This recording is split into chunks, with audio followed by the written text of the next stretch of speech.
চুরি করে তাদের অনেক বেশি নিরাপত্তা, যারা রাহাজানি করে তাদের অনেক বেশি নিরাপত্তা, যারা আরজিকর হাসপাতালের মতো জায়গায় নিন্দনীয় গন্দা কাজ করে অপরাধ করে তাদের অনেক বেশি প্রশ্রয় দেওয়া হয়। কিন্তু যারা মেহনত করে, যারা পরিযায়ী শ্রমিক, তাদের মারলে কোনো শক্তি তাদের পাশে এসে দাঁড়ায় না। আমরা যেমন আরজিকর হাসপাতালে যে কাণ্ড ঘটেছে তার শুধু নিন্দা করিনি, তার নিন্দা জানানোর ভাষা নেই।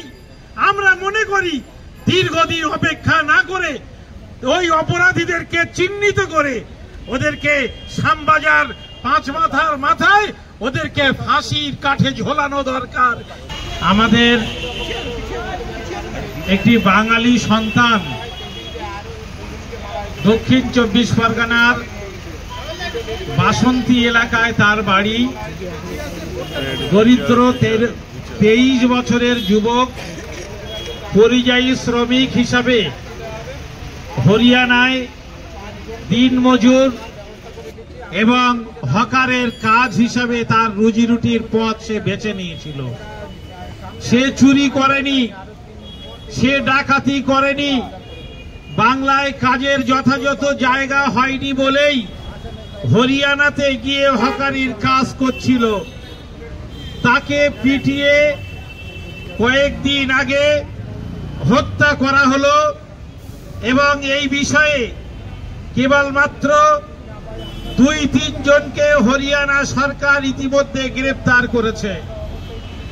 আমরা আপনাদেরকে জানাতে চাই যে হরিয়ানা ভারতবর্ষের মধ্যে একটি অঙ্গরাজ্য, সেখানে বাঙালিদের গিয়ে মেহনত করে খেটে খাওয়ার পূর্ণ অধিকার আছে।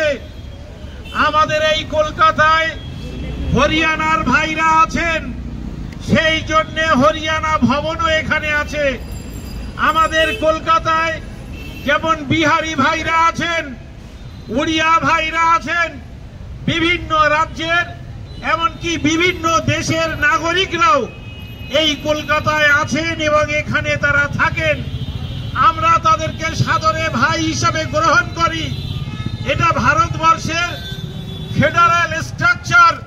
ভারতবর্ষের নাগরিক হিসাবে যে কোনো জায়গায় গিয়ে মেহনত করতে পারে, খেটে খেতে পারে, কিন্তু মুসলিম হলেই তার মুখ সুখে দেখা হবে যে সে গোমাংস খেয়েছে কিনা।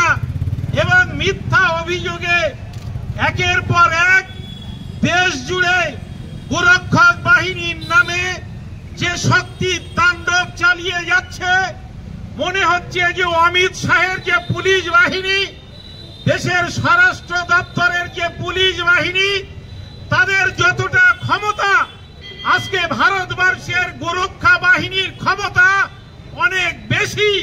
এবং অমিত শাহের পুলিশ, অমিত শাহের প্রশাসন, তারা গোরক্ষা বাহিনীর কাছে নথি স্বীকার করছে। গোরক্ষা বাহিনী তারা সংবিধানের ঊর্ধ্বে দাঁড়িয়ে ব্যাপক হারে এত ক্ষমতা কিভাবে ভোগ করছে, এটা আমরা কেন্দ্রের মোদী সরকারের কাছে জানতে চাই। আমরা বিজেপি নেতৃত্বের কাছে জানতে চাই। আমরা হরিয়ানার বিজেপি মুখ্যমন্ত্রীর কাছে জানতে চাই। আমরা উড়িষ্যার মুখ্যমন্ত্রীর কাছে জানতে চাই। আমরা আসামের মুখ্যমন্ত্রীর কাছে জানতে চাই যে তারা ভারতবর্ষের ধর্মনিরপেক্ষ সংবিধান মোতাবেক তারা এই দেশকে পরিচালনা করবেন।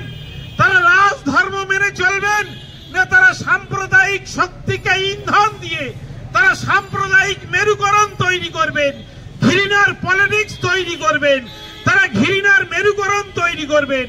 আমরা জানেন যে আমরা সম্প্রীতিতে বিশ্বাস করি। আমরা মনে করি ভারতবর্ষের প্রত্যেকটি নাগরিক দেশের প্রত্যেকটি জায়গায় খেটে খাওয়ার অধিকার তার আছে, চুরি করার অধিকার নেই। কিন্তু আজকে দেশ জুড়ে যারা চুরি করে তাদের অনেক বেশি নিরাপত্তা, যারা রাহাজানি করে তাদের অনেক বেশি নিরাপত্তা, যারা আরজিকর হাসপাতালের মতো জায়গায় নিন্দনীয় গন্দা কাজ করে অপরাধ করে তাদের অনেক বেশি প্রশ্রয় দেওয়া হয়। কিন্তু যারা মেহনত করে, যারা পরিযায়ী শ্রমিক, তাদের মারলে কোন শক্তি তাদের পাশে এসে দাঁড়ায় না। আমরা যেমন আরজিকর হাসপাতালে যে কাণ্ড ঘটেছে তার শুধু নিন্দা করিনি, তার নিন্দা জানানোর ভাষা নেই। আমরা মনে করি দীর্ঘদিন অপেক্ষা না করে ওই অপরাধীদেরকে চিহ্নিত করে ওদেরকে শ্যামবাজার পাঁচ মাথার মাথায় ওদেরকে ফাঁসির কাঠে ঝোলানো দরকার, এটা আমরা মনে করি।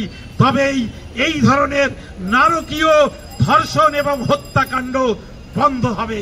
কিন্তু আমরা ভেবেছিলাম সিবিআই এসেছে, কয়েকদিনের মধ্যেই সেখানে অপরাধীদের চিহ্নিত করে অপরাধীদের বিরুদ্ধে কঠোর ব্যবস্থা নেওয়া হবে। কিন্তু দেখলাম সিআইডির যে তৎপরতা, এসআইটির যে তৎপরতা, তার থেকে সিবিআই এখন জেগে আছে না ঘুমিয়ে পড়েছে সেটা বোঝা যাচ্ছে না। এখন আরজিকর ইস্যুতে তারা তদন্ত করছে না কেউ তাদের ঘুমের ওষুধ খাইয়ে ঘুম পাড়িয়ে দিয়েছেন, এটাও কিন্তু সিবিআই এর অফিসে না গেলে বোঝা যাচ্ছে না। তাই আমরা মনে করি যে আমরা ভারতের নাগরিক হিসাবে প্রত্যেকটা জায়গায় প্রত্যেকটা বিষয়ে প্রতিবাদ করার আমাদের দায়িত্ব। কিছুদিন আগে আপনারা জানেন আমরা কটক ভবনে গিয়েছিলাম, যখন উড়িষ্যায় পরিযায়ী শ্রমিকদের উপরে সেখানে হামলা চলছিল। কটক ভবনে গিয়ে আমরা প্রতিবাদ করেছি এবং সেখানে বাঙালি পরিযায়ী শ্রমিকদের নিরাপত্তা চেয়েছি।